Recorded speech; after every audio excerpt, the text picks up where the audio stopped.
پر وخت خبرونه موږ سره واورئ. طالبانو په کابل هوایي ډګر کې د ګډوډۍ مسؤلیت زموږ پر غاړه نه دی.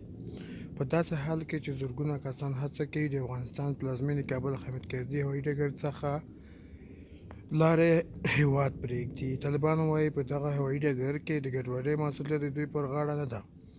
د طالبانو د یو ویان وایي لویدیځوال ځواکونه باید د خلکو لیږدولو لپاره یو مناسب پلان درلودلی. د جمعې پر ورځ د کابل په هوایي ډګر کې د الوتنو لړۍ کې د ځنډ له رامنځته کېدو وروسته اوس بېرته دغه لړۍ له سره پیل شوه. بل لوري د هوایي ډګر په شاوخوا کې ګڼه ګوڼه خورا ډېره ده او هغه کسان چې سفر کولو لپاره اسناد لري هڅه کوي د الوتنې لپاره ځان هوایي ډګر ته ورسوي.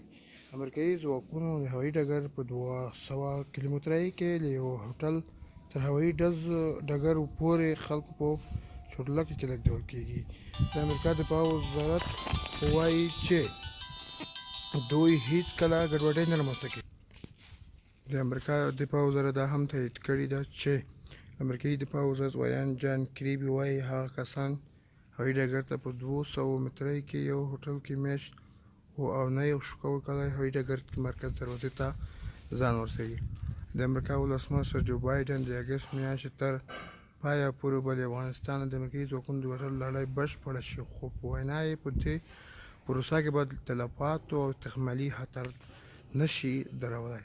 طالبان هوایي ډګر په شاوخوا کې یو ځای شویو خلکو کنټرولولو هڅه کوي او له یکشنبې راهیسې لږ تر لږه 12 کسان په بېلابېلو پیښو کې وژل شوي دي. د کابل هوایي ډګر شاوخوا کې زرګونه کسان راټول شوي هڅه کوي هوایي ډګر ته ننوځي او بهر ته ولاړ شي.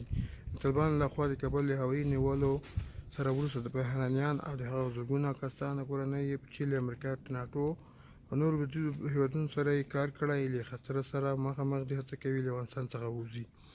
ګرانو قدرمنو اورېدونکو دا